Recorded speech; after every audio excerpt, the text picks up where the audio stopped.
Ladies and gentlemen, with a huge round of applause, please welcome Chirayo Mistry!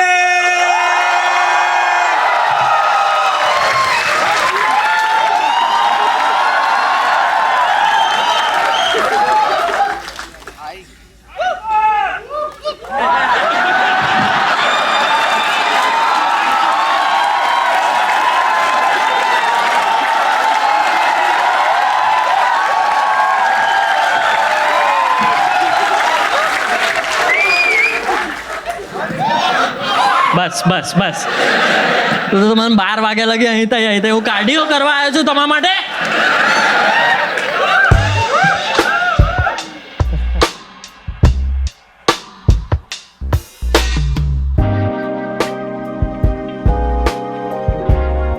તમારામાંથી તમને કોઈને લાગે છે કે તમારા બાપાએ તમને મૂર્ખ બનાવ્યા છે જીવનમાં?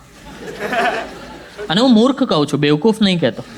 કારણ કે મને લાગે છે કે બેવકૂફ માણસ બનતો હોય, મૂર્ખ અંદરથી આત્મા બને, બીટ બાય બીટ.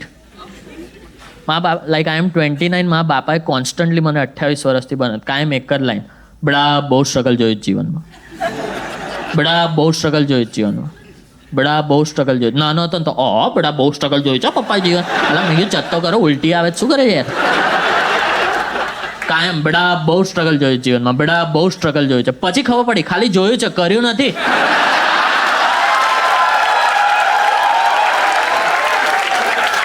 કોઈ કરતું હતું ને તો દરરોજ જઈને જોયા કરતા હતા કે ચલો 5 વાગે ગયા, સ્ટ્રગલ જોવા જઈએ.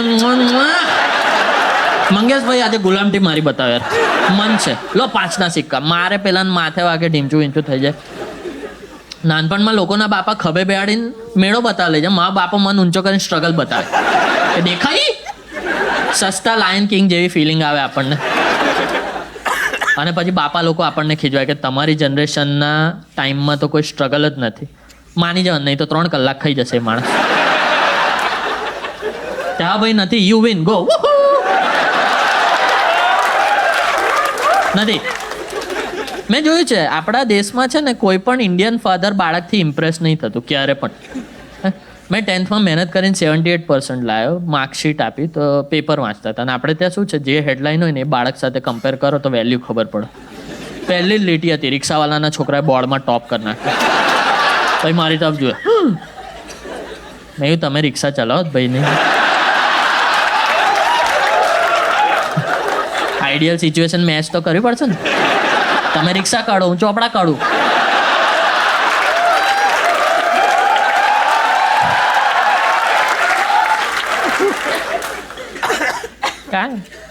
તો કે કેટલા ટકા આવ્યા? મેં કીધું 78 આવ્યા. તો કે પેલા બાજુવાળા પટેલના છોકરાને જોયો જ? તો કે જોયો જ છે ને. મેં કીધું બાજુમાં જ તો રહે છે, 11 વર્ષથી જોયો છે. વધારે જોઈશ તો લોકો શક કરશે. છે હોમોફોબિક આપણી સોસાયટી, હું કરીએ? મેં નથી. તો કે એના તો 90% આવે. મેં કંટાળી ગયો, મેં કન્ફરન્ટ કર્યો. મેં કીધું પપ્પા તમે કાયમ આ પ્રોડક્ટ પર જ કેમ આંગળી ઉપાડો છો? તમે કંપનીને તો કંઈ બોલી નહીં શક્યા આટલા વર્ષો. ચેનના એન્ડમાં મેન્યુફેક્ચરર તો તમે જ હતા ને. ત્યારે પેલી કહાવત ધોવાઈ જાય, જૈસા બાપ વૈસા બેટા. મને માર્કશીટ મળી એમની માળિયામાંથી, પાર્ટીની મેચમાં ડાંગલી ઉડી ગયેલી. બોલો, જૂન મહિનામાં રી અટેમ્પમાં કોણ નપાસ થાય?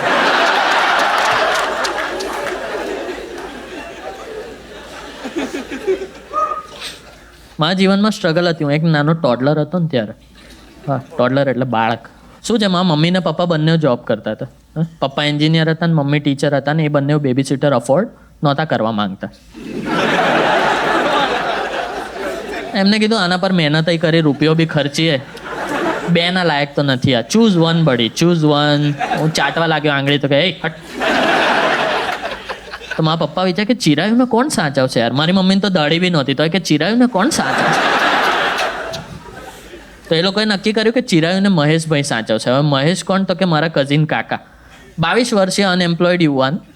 મને ખબર નહીં કે આને બાળક સાચવતા આવડશે કે નહીં, પણ આને ફૂટબોલ બહુ સાચવતા આવડતો હતો.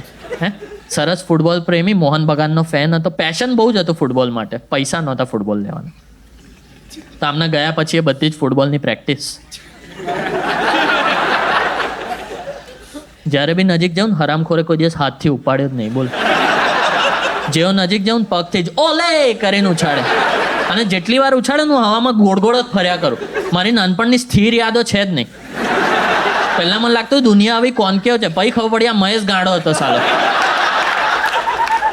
એક વખત એને ખબર નહોતી, મને બહુ જોરથી પ્રેશર આવ્યું હતું યાર. તો નજીક ગયો ને એને ઓલે ઉછાળ્યો, એટલી જોરથી આમ ફરવા લાગ્યો, પ્રેશર વધી ગયું, મારાથી મિડેરમાં ઉતરાઈ ગયું. અને ગોળ ફરતો હતો ને તો સેન્ટ્રીફ્યુગલ ફોર્સના લીધે ડ્રોઈંગ રૂમની વચ્ચે એક ઊભા ફુવારા જેવું બની ગયું આખું. મૂતરથી સીલિંગ ચિતરાઈ ગઈ, જમીન ચિતરાઈ ગઈ. મેં કીધું આવા દે મારા પપ્પાને. મારા બાપા સાંજે આવીને સરસ પીઓપી કરાવ્યું છે આપણે મહેશ. આ ખાલી પી છે, ઓપી નો હોય, શું કરો તમે?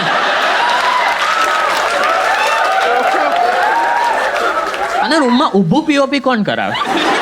કઈ લાઈટ મારી છે બારીઓ પર? એન્જિનિયર છે આ માણસ. બોલ. સ્ટ્રગલ કન્ટિન્યુ પણ થઈ જ્યારે મેં 12થમાં સાયન્સ લઈ લીધું. બોલો. પહેલાં મને લાગતું હતું સાયન્સ અઘરું છે, પછી ખબર પડી સોસાયટી હરામખોર છે. ગંદા ગંદા કાકાઓ દુનિયાભરની લાઈફ લેસન આપવા આવે. એક કાકા મને કહે કે શું બેટા સાયન્સ લીધું? મેં કીધું જી જીવવાનું ભૂલી જાઓ. મેં કીધું અરે હા આ મોટિવેશન છે તારું? તો કે બેટા સાયન્સમાં બહુ ડિસિપ્લિન જોઈશે. જો સવારે 5 વાગે ઉઠવાનું, યોગા કરવાનું, પછી વાંચવાનું. કારણ કે સવારે વાંચવા. મેં કીધું ચૂપ રહે ને મયુર, તું ચૂપ રહે ને. તું મને જ્ઞાન આપીશ? તું કોમર્સ પોતે 4 એટેમ્પ્ટે પાસ કર્યું.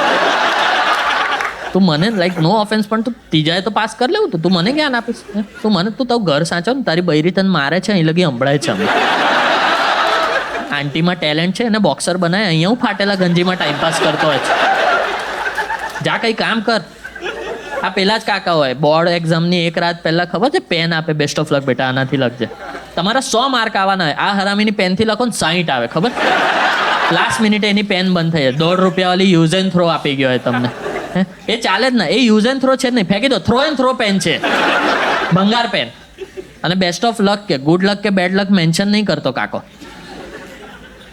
હવે આવા સ્ટ્રેસફુલ સિચ્યુએશનમાં સ્કૂલે જવાનું, પછી સાંજે ટ્યુશન હોય, પછી રાતે ટ્યુશન, પછી સવારે ટ્યુશન, ઊંઘમાં ટ્યુશન, ટ્યુશનમાં ટ્યુશન.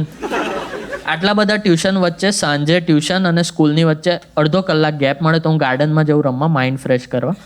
મારા બાપાને લાગે મેં ચરી ખાધું. એટલે જેવો પાછો આવું તો હાથ પકડી લે કે ચિરાયું તારી સાથે તો અમે બહુ લિબરલ રહીએ. મેં કીધું હા દેખાય છે તો.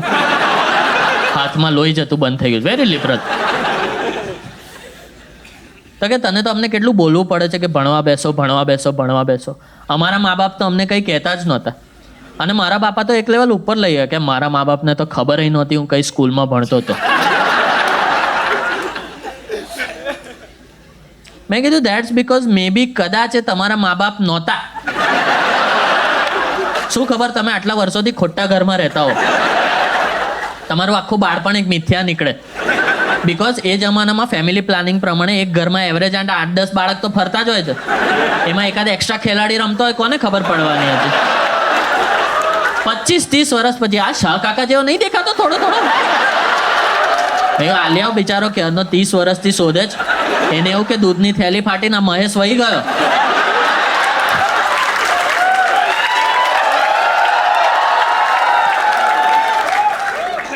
મિસ્ટ્રી સોલ્ડ મારો ફૂલ ગુજરાતી સ્ટેન્ડઅપ કોમેડી સ્પેશિયલ આવી ગયો છે જોજો એપ પર, અને તમે જોઈ શકો છો મફતમાં. ફ્રી. જોજો એપ એન્ડ્રોઈડ પર અવેલેબલ છે, iOS પર અવેલેબલ છે, સ્માર્ટ ટીવીમાં પણ અવેલેબલ છે. ખાલી રજીસ્ટર કરવાનું છે, પછી આખો શો જોઈ શકો છો ફ્રી. અને શો ગમે તો ઇન્સ્ટાગ્રામ પર સ્ટોરીઝમાં નાખજો, ફેસબુકની સ્ટોરીઝમાં નાખજો, બાળકને સુવડાવતી વખતે સ્ટોરીઝમાં ઘુસાડી દેજો, બધે ગાલી દો. તો હવે આ શો ઇન્ટરનેટ પર છે. એન્જોય, મજા કરો, હસો. અને આ વિડીયો ગમ્યો હોય તો વિડીયોને લાઈક કરો, ચેનલને સબસ્ક્રાઇબ કરો અને નીચે કમેન્ટ જરૂરથી કરજો. શોની લિંક ડિસ્ક્રિપ્શન અને પિન્ડ કમેન્ટમાં મળી જશે. આદિયોસ, por favor.